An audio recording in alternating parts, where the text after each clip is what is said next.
예, 우리 옆 사람하고 인사하겠습니다. 오늘은 부활절이라서요. 예수님의 부활을 축하드립니다. 이렇게 인사하면 좋겠습니다. 예수님의 부활을 축하합니다. 예수님의 부활을 축하합니다. 예. 오늘 정말 부활절 기쁜 날이죠. 그 예수님의 그 부활하신 그 새 생명이 그리고 우리에게 그 기쁨이 우리 캠퍼스의 모든 성도들에게 가득하기를 소망합니다. 이 부활절은 기독교 신앙에서 가장 중요한 날입니다. 예수님이 십자가 달려 죽으시고 다시 사신 날인데요. 바로 그것은 우리 죄를 위하여 십자가 달려 죽으시고 또 우리에게 새 생명을 주시기 위해서 3일 만에 다시 사신 날입니다. 그러기에 우리가 이 예수를 믿는 이유는요, 바로 예수님을 통해서 모든 죄를 사함받을 뿐만 아니라 바로 그 용서를 넘어서 이제는 우리에게 새 생명이 있다라고 하는 것입니다. 그래서 예수님이 부활하신 것 같이 우리도 부활한다라고 말씀하셨고요. 또 그 예수님이 영광 받은 것처럼 우리도 하나님 앞에서 영화롭게 된다라고 얘기했습니다. 그러기에 바로 이 부활절은 우리가 바로 신앙을 갖는 가장 근원적인 이유가 되는 것이고요. 또 그리고 이 부활절은 바로 우리가 삶을 살면서 이제 세상 사람과 다른 구별된 삶을 살 수 있는 가장 근원적인 이유라는 거죠. 그래서 우리는 생명 없는 사람처럼 살아가는 것이 아니라 우리는 예수님이 부활하신 것 같이 우리도 그 죄에서 이제 죄의 그 죽음으로부터 다시 살아났기에 우리도 그 똑같은 생명을 누리며 살게 된다는 것입니다. 그러기에 우리는 이 부활을 믿는 사람으로서 이전과는 다른 완전한 새로운 생명을 새로운 삶을 살아야 되는 것입니다. 그것이 바로 우리가 믿는 기독교의 핵심 신앙입니다. 근데 이 부활절만 되면요, 항상 나오는 질문이 있습니다. 예수님이 십자가 달려 죽으시고 3일 만에 부활하신 것이 진짜일까? 사실일까? 이게 항상 논쟁이 됩니다. 어떤 사람은 부활이 사실이라고 주장하는 사람도 있고요. 또 어떤 사람은 그냥 믿는 자들이 꾸며낸 일이야 이렇게 주장하는 사람도 있습니다. 근데 이 논쟁은요, 바로 2000년 전에 예수님이 부활하신 그 사건이 일어나는 그 시대에도 이 논쟁은 있었습니다. 그러니까 부활이 사실인가 아닌가, 이것은 오래된 논쟁이라는 것이죠. 한번 생각해 봅시다. 우리가 이 논쟁을 계속 할 필요가 있을까요? 우리는 이것이 믿는 자는 항상 사실이야라고 하는 것을 주장하려고 계속 얘기합니다. 근데 또 아닌 사람은요, 절대 아니야, 이건 꾸며낸 얘기야, 교인들이 꾸며낸 얘기야, 이렇게 얘기를 한다는 거죠. 사실 이거는 논쟁할 필요가 없습니다. 왜요? 그 논쟁에서 답이 없기 때문에 그렇습니다. 믿는 사람은요, 끝까지 믿으려고 하고요, 안 믿는 사람은 끝까지 안 믿으려고 합니다. 그래서 무슨 얘기를 하더라도 사실 평행선을 달리는 것이 바로 예수 그리스도의 부활에 대한 얘기라는 거죠. 이거는 부활에 대한 얘기뿐만 아니라 역사적 진실이라고 하는 것, 역사적 사실이라고 하는 것에 대해서 논쟁할 때마다 사실 똑같이 일어나는 것입니다. 여러분들 생각해 보십시오. 김치가 한국 겁니까? 중국 겁니까? 한국 거 맞죠? 예. 근데 우리 그거 가지고 논쟁하지 않습니까? 중국하고. 그렇죠? 근데 그 김치가 중국 거라고 한 사람하고 그 김치가 한국 거라고 주장한 사람하고 논쟁하면 누가 입니까? 절대로 결론이 안 납니다. 김치가 중국 거라고 주장하는 사람들 중에 끝까지 중국 거라고 주장하고요. 옛날 과거 거를 뭔가 얘기하고요. 또 아니 그 한국 거라고 주장하는 사람은 끝까지 한국 거라고 얘기합니다. 근데 모르는 사람이 들으면요, 이게 누가 진짜인지 잘 모른다라는 거죠.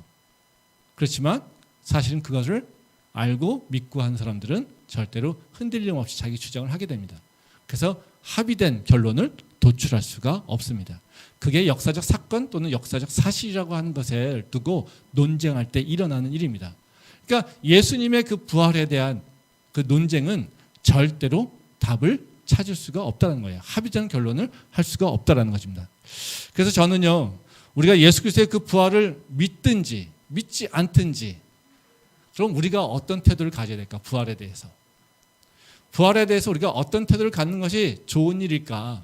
라고 하는 부분에 대해서 생각해 보려고 합니다.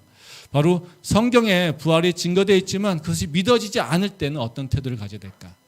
그리고 부활이 믿어진다면 어떤 태도로서 무엇을 하며 살아야 될까? 이 말씀에 대해서 같이 생각해 보려고 합니다. 그럼 첫 번째로요, 예수님의 그 부활이 믿어지지 않는 경우 우리는 어떤 태도를 가져야 될까요? 아니야 하고 주장할까요? 저는 이렇게 권면드리고 싶습니다. 만일 내가 교회를 다니지만 예수 그리스도의 부활이 믿어지지 않는다면 한 발짝 조금 물러서 보자. 그리고 그게 사실인지 아닌지 예수님한테 한번 물어보자. 이것게 좀 권면하고 싶습니다. 다시 말하면요, 믿어지지 않는다면 예수님, 나 믿어지지 않는데요, 사실이면 나한테 좀 믿게 해주세요. 이런 주님 앞에 간청을 좀 드려보면 좋겠습니다. 말씀 한번 보겠습니다. 사도행전 9장 18절 말씀입니다.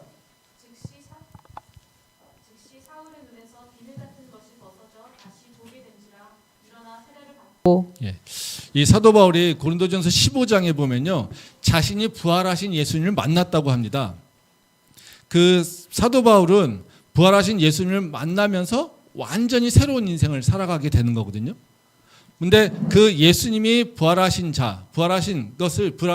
예수님을 만나는 그 사건이 어디서 일어나냐면요, 바로 다메섹 가는 길, 즉 지금의 다마스쿠스죠. 다마스쿠스 가는 그 길가에서 예수님을 만나는 일이 일어납니다. 바로 그 지금 읽은 사도행전 9장 말씀은요, 바로 바울의 삶이 완전히 뒤바뀌는 그 사건이 일어나는 것을 얘기합니다. 근데 여기 재밌는 건 뭐냐면요, 이 사도행전에서 사도 바울이 완전히 새로운 인생을 살아가는 그 사건이 일어나는 걸 표현하면서 결론적으로 그런 얘기를 합니다. 사울의 눈에서 비늘 같은 것이 벗겨져서 다시 보게 되었다. 이렇게 얘기합니다. 즉 사도 바울이 이전에는 예수님이 부활했다라고 하는 것도 믿지도 않고요, 예수님이 하나님의 아들이라고 하는 것을 믿지도 않았습니다. 근데 이제 다마스쿠스 가는 그 길에서 부활하신 예수님을 만났다라고 얘기합니다. 근데 그 사건을 어떻게 표현하고 있냐면요, 눈에 비닐이 벗겨진 것 같이 다시 보게 됐다, 이렇게 얘기를 한다는 거죠. 이거는 뭐 육체적 관점에서 얘기하는 것이 아니라 영적인 관점에서 얘기를 하는 거라고 믿습니다. 바로 그 사도 바울이 예수님의 부활을 믿게 된 것은 그의 눈이 장림되었다가 다시 뜨게 되는 일들이 일어났다라고 하는 것을 얘기하고 있다는 것이죠. 우리가 예수님의 부활을 믿게 되는 것은요, 우리의 지식으로 믿지 않습니다. 우리 열심히 연구하고 탐구해서 믿어지지 않습니다. 사도 바울이 경험한 것처럼요, 우리의 눈에 비닐이 벗겨져야 된다는 거죠. 다시 말하면 바로 예수님이 우리를 인도하셔서 성령께서 우리 마음을 감동시켜 주셔서 우리가 믿게 되는 일들이 일어나야지 된다는 거예요. 말씀 한번 보겠습니다. 요한복음 20장 25절 말씀 같이 보도록 하겠습니다. 다른 제자들이 그에게 이르되 우리가 주를 보았노라 하니 도마가 이르되 내가 그의 손에 못자국을 보며 내 손가락을 그 못자국에 넣으며 내 손을 그 옆구리에 넣어보지 않고는 믿지 아니하겠노라 하니라. 그 다음 27절과 29절 말씀 같이 보겠습니다. 도마에게 이르시되 내 손가락을 이리 내밀어 내 손을 보고 내 손을 내밀어 내 옆구리에 넣어보라. 그리하여 믿음 없는 자가 되지 말고 믿는 자가 되라. 도마가 대답하여 이르되 나의 주님이시요 나의 하나님이시이다. 예수께서 이르시되 너는 나를 본 고로 믿느냐? 보지 못하고 믿는 자들은 복되도다 하시니라. 이 말씀은 제자인 도마가 예수님의 부활을 믿게 되는 과정을 설명하고 있어요. 그 도마가 다른 제자들로부터 예수님이 부활했어, 우리 선생님이 부활하셨다는 소식을 듣습니다. 근데 그 소식을 들은 도마가 하는 말이 난 절대 못 믿어. 내가 그의 못자국을 그리고 그의 창자국을 내가 직접 이 손으로 만져봐야지 믿겠다라고 얘기를 합니다. 도마는 예수님의 제자죠. 예수님하고 함께 다녔습니다. 근데 우리 성경을 보게 되면요, 복음서를 보게 되면 예수님이 제자들에게 끊임없이 가르쳐주는 것이 뭐냐면요, 십자가와 부활입니다. 그러니까 도마는 어때요? 예수님과 따라다니면서 무슨 말씀을 많이 들었을까요? 예수님이 우리 죄를 대신해서 십자가에 달려 죽을 것이다. 그리고 3일 만에 다시 살아날 것이야. 이런 것을 굉장히 많이 들었을 거라는 거죠.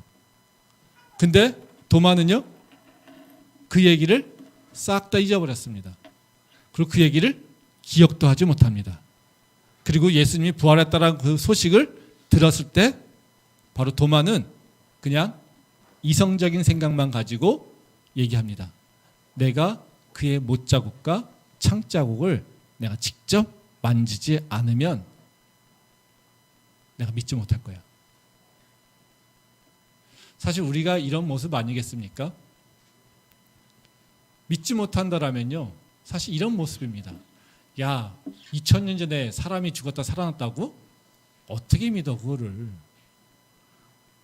누가 어떤 거짓을, 사기를 폈는지 어떻게 알아? 어떻게 믿을 수 있어? 우리도 똑같이 이런 모습이라는 거죠. 만약에 제자가 이렇다면 예수님은 어떤 마음이었을까요? 만약에 우리가 이런 사람을 본다면 이 도마를 어떻게 평가하겠습니까? 이 바보 같은 놈. 뭐 그냥 보통 일상의 사람들이, 보통의 사람들이 못 믿으면 뭐 그거는 이해돼요. 잘 모르니까. 근데 도마는요, 잘 알잖아요. 많이 들었잖아요. 이게 정말 죽일 놈 아닙니까? 아주 나쁜 놈이죠. 이게 무슨 제자입니까? 선생님이 살아있을 때 계속해서 가르쳐준 것은 딱 이거 하잖아요. 내가 너희 죄를 위해서 희생을 당할 거야. 근데 너희를 위해서 다시 살 거야. 이거를 얘기했어요. 근데 이걸 전혀 기억하고 있지 않아요. 그러니까 이 제자도 뭡니까? 완전히 지진하죠. 예. 과락받는 제자입니다. 공부 열심히 하지 않은 제자죠. 선생님이라면 어때요? 혼내야 되잖아요. 그렇죠? 예. 근데 예수님은 이 도마에 대한 태도가 좀 다릅니다. 혼내지 않습니다. 그래, 네가 못 믿어? 그래, 와서 만져봐. 그러면서 하시는 말씀이 뭐예요? 믿음 없이 사는 것보다 믿음 있이 사는 게 좋다고 얘기합니다. 그리고 예수님이 직접 도마에게 찾아가셔서 바로 당신의 못자국을, 당신의 창자국을 도마가 만지게 하신다라는 겁니다. 그럼 예수님이 우리를 대하는 건 어떻습니까? 우리가 믿지 않는다라고 비난하지 않아요. 예수님은요. 네가 부활을 안 믿어? 이런 나쁜 놈. 성경이 다 써있는데 안 믿어? 이런 나쁜 놈. 이렇게 얘기하지 않아요. 네. 예수님은 뭐 항상요? 우리가 믿는 사람이 되기를 원해요. 그 믿음으로 사는 것이 축복된 삶이라고 말씀하세요. 그러면서 그 믿음으로 우리를 초청하신다는 거예요. 한번 생각해 보세요. 우리가 부활이라고 하는 것은 절대로 내가 노력해서 믿어지지 않습니다. 그럼 어떻게 해결하겠습니까? 공부해서요? 해결되지 않아요. 잘 믿음 좋은 사람하고 논쟁해서요? 해결되지 않아요. 그래서 우리는 많은 경우요, 믿어지는지 믿어지지 않는지 우리는 사실 잘 생각하지 않아요. 교회에서도 부활절만 되면요, 어떤 크리스찬들이 있습니까? 부활이 믿어지지 않는데 그냥 오늘도 똑같이 예전처럼 다녀요. 다른 사람이 믿는다고 하면요, 그냥 조용히 있어요. 왜? 교회 내에서 나 부활을 못 믿어 하면요, 공공의 적이 되잖아요. 그게 두려워서는 그런 경우 있어요. 근데 예수님은요, 그렇지 않다라는 거예요. 우리가 믿어지지 않으면요, 싸워서 아니다라고 주장하는 것보다 우리가 목적인 것은 내가 내 주장을 관철하는 것이 중요한 것이 아니라요, 아는 것이 중요하잖아요. 그리고 믿음을 잊지 사는 것이 중요한 거잖아요. 그러니까 믿어지지 않으면요, 다른 사람한테 얘기할 필요 없어요. 뭐요? 예수님한테 그냥 얘기하면 돼요. 사실이에요. 근데 내가 그걸 믿어지지 않는데요, 어떻게 믿을 수 있을까요? 그게 사실이라면 예수님 나한테 믿게 해주세요. 그 증거를 보여주세요. 주님 앞에 기도하는 게 맞는 거라는 거죠.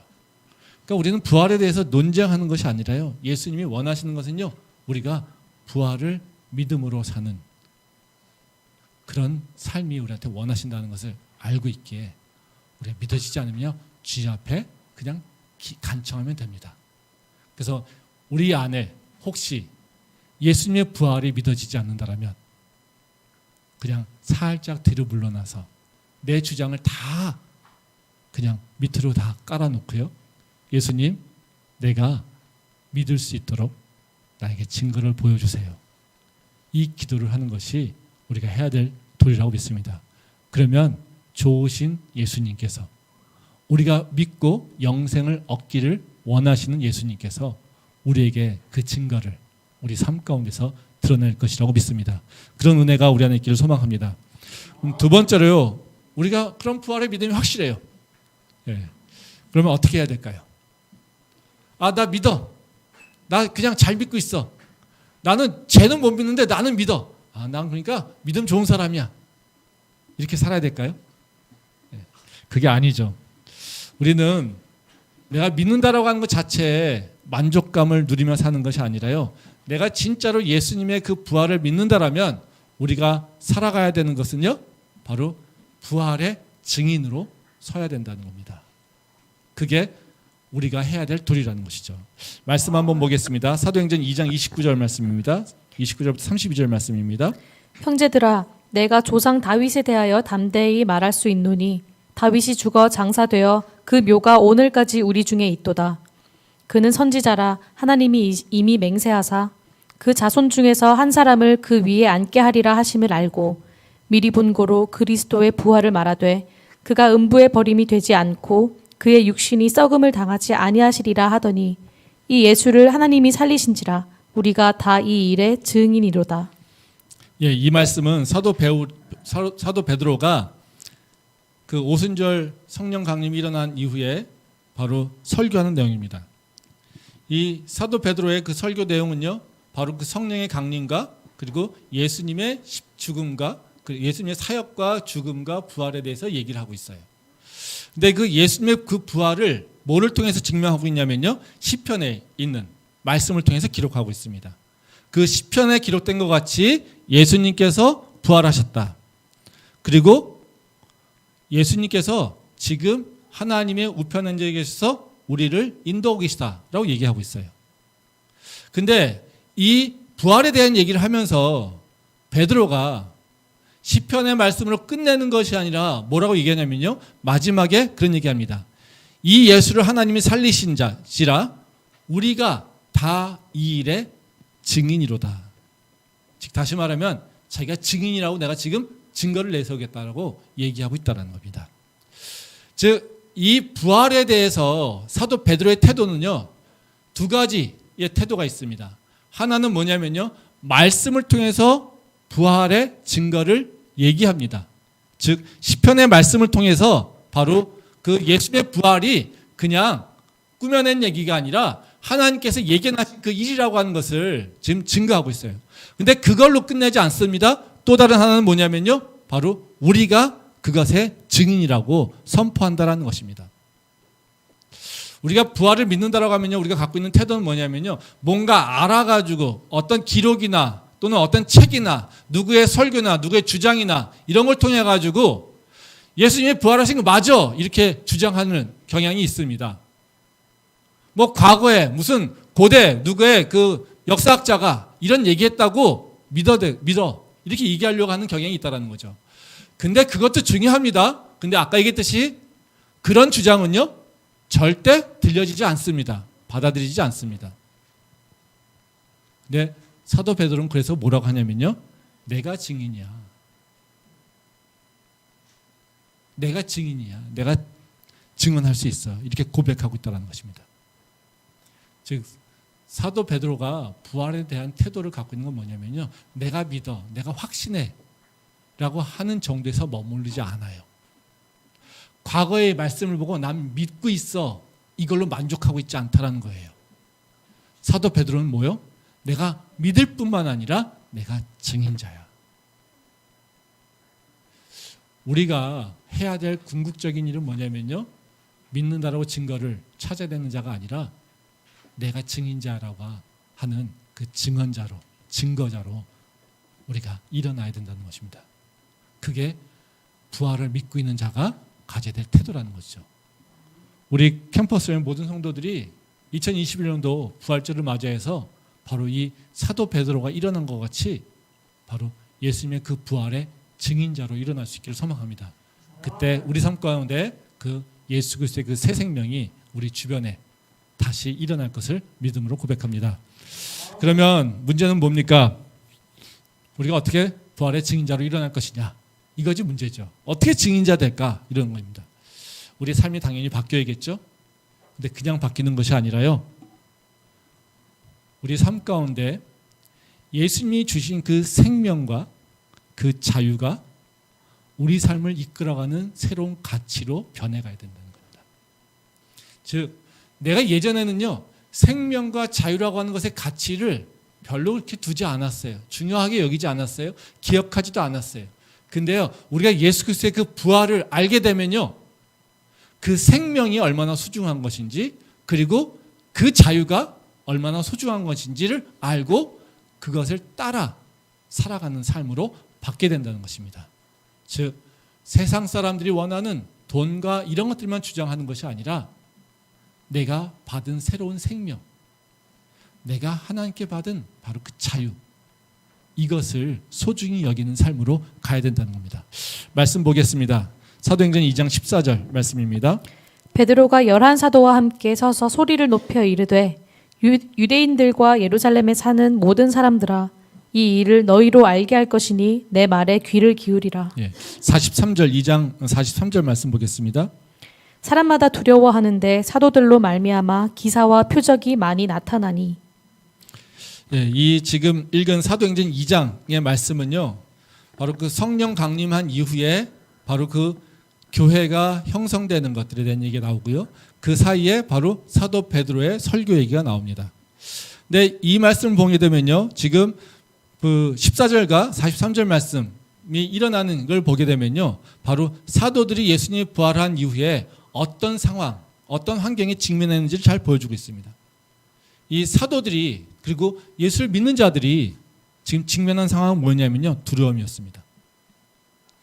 예수님이 십자가에 달려 죽으셨습니다. 그랬더니 그 제자들, 그를 따르던 자들에게 왔던 건 뭐냐면요.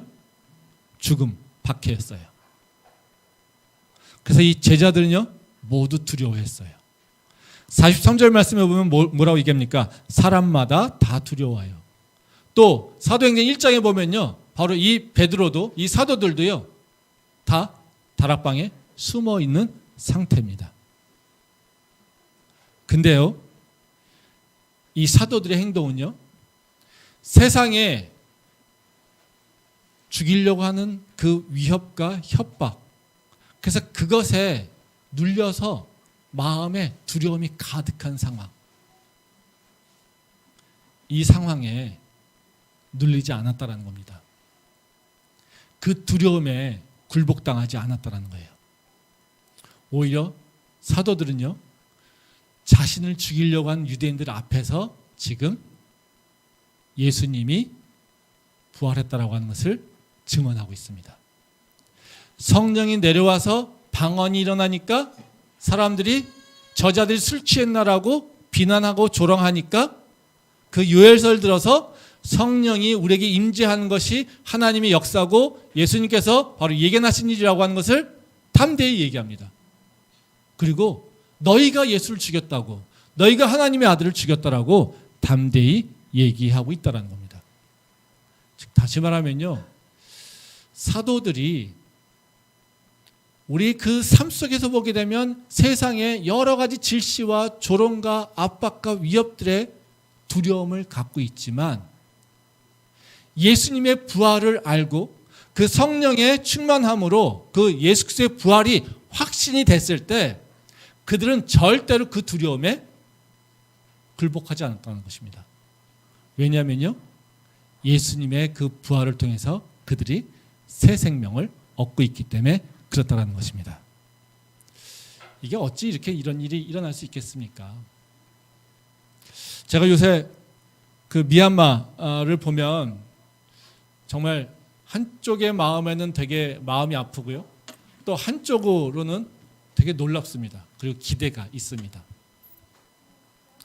뭐 연일 뭐 미얀마 뉴스를 전 뭐 매일같이 미얀마 뉴스를 보는데요.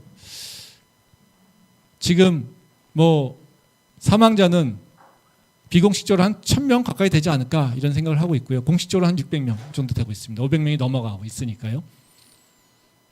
근데 미얀마 사람들은요. 굉장히 겁이 많은 사람이에요. 사실은요. 제가 보면. 그리고 그 공권력이라든가 이런 것들에 대해서 굉장히 순종적인 사람들이에요. 위의 사람들에 대해서 되게 저항하거나 반항하는 사람들이 아니에요. 굉장히 유순한 사람들입니다. 그리고 그 공적 권력에 대해서 굉장히 두려움을 갖고 있는 사람들이에요. 근데 1000여 명 이상이 죽어가는 상황에서도 그 총을 겨누면서 죽이려고 하는 그 군부 앞에서 그들이 절대 물러나지 않는다는 거예요. 이게 어떻게 이런 일이 일어날까? 제가 그 양곤경제대하고 이제 컨퍼런스 하면서 여러 가지 뭐 발표했지만 제가 기억나는 하나의 반응은 뭐냐면요. 한 2017년도 8년도 된 것 같아요. 한 2, 3년 된 것 같은데요. 예. 그때 저희 팀에서 발표한 논문 중에 하나가 뭐냐면요. 미얀마의 부패 상황입니다. 공무원들이 얼마나 부패됐는지 그리고 다른 나라들하고 비교를 했습니다. 그랬더니 그걸 들은 몇몇 학생들이 와서 저희한테 그런 코멘트를 하더라고요. You are so brave라고요. 너 참 용감하다. 그래서 저희가 그 얘기를 듣고 깜짝 놀랐어요. 야, 왜 용감해 우리가? 아무 짓도 안 했는데 우리는? 그냥 각 국가들이 부패가 얼마나 심한지 얘기했어요. 부패 상황이 어떻게 되는지, 부패가 어떻게 일어나는지 얘기했어요. 근데 그 정부의 부패에 대한 얘기를 했다고 우리한테 뭐라고 하냐면요. 용감하다 이렇게 얘기합니다. 한번 생각해 보세요. 우리 한국에서 한국 정부가 한국 공무원들이 부패됐어 이렇게 얘기한다고 제가 이런 얘기를 떠든다고 당신 참 용감하네. 한국 정부에 대해서 비난하네 이렇게 얘기합니까? 절대 그렇지 않아요. 근데 우리 사회에서는 그게 완전히 그냥 통용되고 있죠. 근데 미얀마 사회에서는 그게 잘 통용되지 않던 세상이에요. 권력이라고 하는 것, 공권력이라고 하는 것에 대해서요. 정말 두려워하고 무서워했던 사람들이라는 거예요. 근데 이들이요. 그들을 향해서 총을 겨누는 군 앞에서 절대 물러나지 않는다는 거예요. 이게 어떻게 가능할까? 어떻게 가능할까 이게? 저는 그 이유가 뭐냐면요. 지금의 젊은 세대들이 10여 년간의 자유를 경험했기 때문에 그렇습니다. 그 자유가 얼마나 소중한 것인지 그 자유가 그들의 삶에 얼마나 중요한 것인지를 그 가치를 분명히 알고 있다는 거예요. 지금의 시위의 대부분은 청년 학생들입니다. 젊은이들입니다. 중년이 아닙니다. 10대, 20대들이 그 시위를 주도하고 있어요. 그들이 얘기하는 건 뭐냐면요. 군부에서 또다시 독재하로 들어가는 것은 죽는 것과 똑같다. 자유가 없이 살아가는 것은 죽음하고 똑같아. 우리는 다시 그 세상으로 돌아갈 수가 없어. 이 얘기를 하고 있습니다. 그들에게 자유가 얼마나 소중한지 그들은 알고 있다는 것이죠. 지금 베드로가 자기를 죽이려고 하는 그 유대인들 앞에서 너희가 예수를 죽였어. 너희가 살인자야. 너희가 믿는 하나님의 아들을 너희가 죽였어. 이렇게 외칠 수 있는 이유는 뭐냐면요. 바로 예수 그리스도의 그 부활을 경험하고 그 부활을 믿음으로 말미암아 그 예수님이 우리에게 주신 그 생명이 얼마나 소중한지 그리고 예수님께서 우리에게 그 행하신 그 기적들이 얼마나 대단한 것인지를 알고 있기 때문에 베드로는요. 바로 자기를 죽이려 하는 그 유대인들 앞에서 절대 두려워하지 않고 담대하게 예수님의 그 사역에 대해서 선언하고 있다는 거예요. 예수님이 행하신 그 선물인 생명과 그 자유를 알고 있기 때문에 그렇다는 거죠. 말씀 한번 보겠습니다. 누가복음 4장 18절에서 19절 말씀입니다. 주의 성령이 내게 임하셨으니 이는 가난한 자에게 복음을 전하게 하시려고 내게 기름을 부으시고 나를 보내사 포로된 자에게 자유를 눈먼 자에게 다시 보게 함을 전파하며 눌린 자를 자유롭게 하고 주의 은혜의 해를 전파하게 하려 하심이라 하였더라. 이 말씀 다 아시는 말씀이죠. 예수님의 우리에게 행하신 그 사역이 뭔지를 얘기하고 있습니다.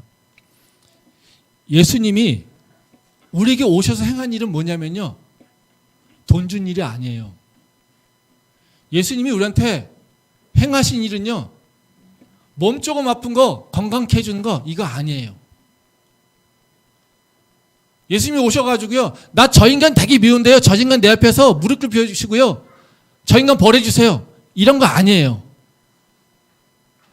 예수님이 우리한테 오셔가지고요, 나 하나님 나 취업해야 되는데요, 나 직장 좀 주세요. 그래서 너 먹고 살 거 없지? 힘들지? 그래, 내가 너 직장 줄게. 이런 거 아니에요. 그거 목적이 아니에요. 예수님은요. 예수님이 우리 오셔서 행하신 궁극적인 목적은 뭐냐면요, 포로된 자에게 자유를 주는 거예요. 눈먼 자에게 보게 되는 기쁨을 주는 거예요. 눌린 자에게 자유를 주는 거예요. 이 자유와 그 하나님이 살아계심을 선포할 수 있는 바로 그 담대함이 있는 게 바로 예수 그리스도의 부활이 우리에게 말씀하시는 새 생명이란 거예요. 세상이 우리를 누르고 있어도요, 우리는 거기에 눌리지 않습니다. 우리가 무엇을 해야 될지 우리가 자유의지적으로 생각해요. 그리고 우리는요, 그것에 대해서 대항합니다. 세상이요, 조롱합니다. 오늘 읽은 바로 그 사도행전 2장 말씀에서도 보면요, 아까도 말씀드린 것과 마찬가지로 바로 방황이 일어나면서 성령의 강림하심이 일어나니까요, 주변 사람들이 아까 조롱합니다. 저들이 뭐야? 왜 미쳤어? 다 술 취한 자들 같아. 이렇게 얘기합니다. 근데요, 사도 베드로는요, 절대 그것에 굴하지 않아요. 이것은 약속하신 성령이 우리에게 임하신 거야. 너희가 모르고 있어. 얘기하고 있습니다. 예수님께서 십자가에 왜 달려 죽으십니까? 우리가 죄에 묶여있기 때문에 아닙니까? 우리가 원하지 않아도 계속해서 죄 짓고 있기 때문에 그렇지 않습니까? 우리가 어쩌다 한번 우리가 육체에 묶여 있어서 죄를 지기 시작합니다. 그 굴레에서 벗어날 수 없습니다. 이게 포로된 자 아닙니까? 그 알량한 육체의 욕심 때문에, 그 정욕 때문에 우리는 의로움과 정의를 다 눈 감고 있지 않습니까? 이게 뭡니까? 자유가 없는 거 아닙니까? 세상이 나를 어떻게 평가할까 두려워서 우리는 내가 원하는 거, 내가 해야 될 일 못하고 있지 않습니까? 세상 사람들이 나를 평가하는 것이 두려워서 우리는 마음대로 못합니다. 그게 포로된 자고 눌린 자죠.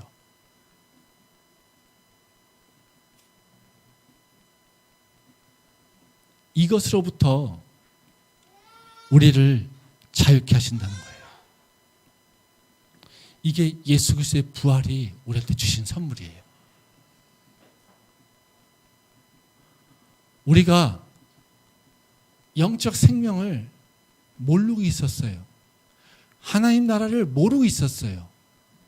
하나님 나라가 있어? 우리는 생각도 못했어요.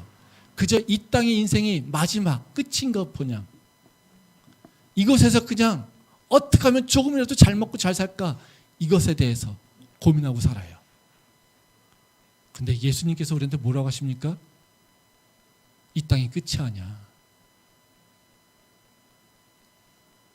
이 땅이 너의 인생이 전부가 아니야. 우리가 두려워하는 이 육신의 죽음 이후에도 삶이 있다는 것, 세상이 있다는 걸 우리에게 말씀해 주시다는 거예요. 그래서 우리는요, 세상 사람들은 보지 못하는 걸 우리는 보고 삽니다. 그게 사도 바울과 같이 눈에 비닐이 벗겨지는 일들이 일어나게 된 거라는 거죠. 예수님이 우리에게 오셔서 행하신 일은 우리가 세상에 묶인 자로 살아가는 것이 아니라요, 우리가 이제는 예수님이 주신 그 생명을 소중히 여기고요, 예수님이 주신 그 자유를 누리는 거예요. 예전엔 내가 생명이 없었어. 그러니까 이 생명 지켜야 돼. 내가 예전엔 자유가 없었어. 근데 예수님이 십자가로, 그 부활로 나에게 자유를 주셨어. 그 자유를 지키려고 살아야 돼요. 어둠들이 우리에게 공격 들어온 건 뭡니까? 바로 그 생명을 놓으라고, 그 자유를 놓으라고. 다른 것을 빼앗는 것이 아닙니다. 우리가 예수님에게 받은 그 생명과 그 자유를 빼앗으려고 한다는 것입니다. 그렇다면 그렇다면 우리가 증언자로 선다라는 건 뭐겠습니까? 나는 예수님이 주신 새 생명이 있어. 그 새 생명을 내놓으면 돼요. 나는 너희랑 다르게 예수님이 주신 자유가 있어. 그 자유를 내놓으면 돼요. 보여주면 돼요. 우리 삶에서 입으로 예수님이 부활하셨다라고 증언하는 것이 아니라요. 그것을 넘어서요. 나는 생명이 있는 자야. 그렇기 때문에 죽는 자와 달라. 나는 하나님 나라에 속한 자야. 그래서 땅에 속한 너희들과 달라. 나는 자유가 있는 자야. 그래서 포로된 자 너희랑 달라. 그래서 다른 선택을 하는 겁니다. 뭐를요? 생명을 지키려고, 자유를 지키려고. 그것이 우리가 해야 될 일이라는 것입니다. 부활절은 단순하게 우리한테 기쁨만 주는 그런 날은 아닙니다. 부활절은요, 우리에게 새 생명 얻은 것과 자유를 얻은 것에 대한 기쁨이 있을 뿐만 아니라 그 부활의 증언자로 우리가 일어날 것을 요구하고 있습니다.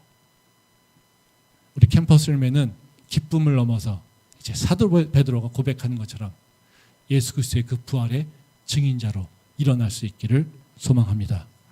기도하겠습니다.